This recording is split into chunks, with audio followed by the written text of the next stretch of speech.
জন অভিপ্রায়ের ভিত্তিতে একটি সরকার গঠিত হয়েছিল, তারাও জাতির উপরে শেষমেশ ইনসাফ করতে পারেননি। এই জাতি বেইনসাফের শিকার হয়েছে। বিভিন্ন কথা এখন অনেকে নিজের থেকেই স্বীকারোক্তি দিচ্ছেন।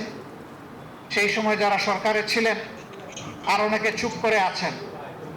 তারা যদি ইনসাফ করতেন, আমরা বিশ্বাস করি আজকের বাংলাদেশের চিত্র হতো সম্পূর্ণ ভিন্ন।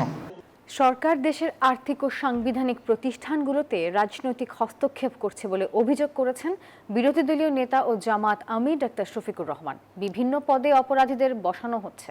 আর অন্তর্বর্তী সরকারও ইনসাফ করতে ব্যর্থ হয়েছে বলে মন্তব্য করেন তিনি। রাজধানীর মগবাজারে আল ফালাহ মিলনায়তনে দলের পক্ষ থেকে ছায়া বাজেট প্রস্তাবনা উপস্থাপন অনুষ্ঠানে বক্তব্য রাখেন বিরোধী দলীয় নেতা। বাজেট প্রস্তাবনা 2026 এবং 27। সংসদে জাতীয় বাজেট পেশের দুদিন আগে জামায়াতে ইসলামীর পক্ষ থেকে আগামী অর্থ বছরের ছায়া বাজেট উপস্থাপন করা হয়। 8,39,500 কোটি টাকার সেই বাজেট প্রস্তাবে ঘাটতি 1,73,579 কোটি টাকা। সেন্ট্রাল ব্যাংক থেকে শুরু করে স্বচ্ছতা ও জবাবদিহিতা ছাড়া কোনো বাজেট কার্যকর করা সম্ভব নয় বলে জানান জামায়াত আমির। বলেন, জুলাই অভ্যুত্থানের মধ্য দিয়ে অন্তর্বর্তী সরকারের বিভিন্ন কর্মকাণ্ডের বিষয়ে এখন নানা বক্তব্য পাওয়া যাচ্ছে। তা থেকে বলা যায় ওই সরকার ইনসাফ করতে পারেনি। জন অভিপ্রায়ের ভিত্তিতে একটি সরকার গঠিত হয়েছিল, তারাও জাতির উপরে শেষমেশ ইনসাফ করতে পারেননি। এই জাতি বেইনসাফের শিকার হয়েছে। বিভিন্ন কথা এখন অনেকে নিজের থেকেই স্বীকারোক্তি দিচ্ছেন। সেই সময় যারা সরকারে ছিলেন আর অনেকে চুপ করে আছেন।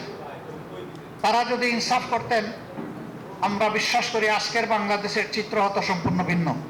নির্বাচনের মাধ্যমে ক্ষমতায় এসে বিএনপি সরকার গণভোটের রায় বাস্তবায়ন না করার সমালোচনা করেন জামায়াতের আমির। বলেন, রাজনৈতিক হস্তক্ষেপের ধারা অব্যাহত রাখতেই বিএনপি গণভোট অস্বীকার করেছে। অর্থনীতির দুই অঙ্গের এক অঙ্গ মাটির সাথে পড়ে গোড়াগড়ি বাচ্ছে স্টক মার্কেট, আরেকটা অঙ্গ ব্যাংক বিমা কর্পোরেশন। এটাও যদি এলোমেলো বিধ্বস্ত হয়ে যায়, তাহলে জাতির গন্তব্য কোথায় গিয়ে দাঁড়াবে? মূল দায়িত্ব সরকারি দলের। তারা এই দায়িত্ব এখন পর্যন্ত পালন করার কোনো সদিচ্ছা তাদের ফুটে ওঠেনি। যদি রাজনীতিবিদরা এইরকমই জনগণকে ধোঁকা দিয়ে থাকেন, তাহলে রাজনৈতিক প্রতিষ্ঠানের উপর জনগণের আস্থা তৈরি হবে কিভাবে?